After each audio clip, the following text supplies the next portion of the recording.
पतिं सुरगुरुं वन्दे जगत्कारणं वन्दे पन्नगभूषणं मृगधरं वन्दे पशूनां पतिं वन्दे सूर्यशशाङ्कवलिनयनं वन्दे मुकुन्दप्रियं वन्दे भक्तजनाश्रयं च वरदं वन्दे शिवं शङ्करम् ॐ मृत्युञ्जयाय रुद्राय नीलकण्ठाय शम्भवे अमृतेशाय शर्वाय महादेवाय ते नमः।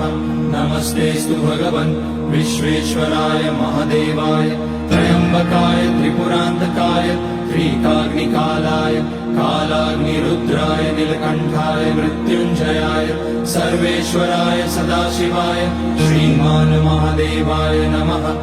ॐ नमः शम्भवाय च मयोभवाय च नमः शङ्कराय च मयस्कराय च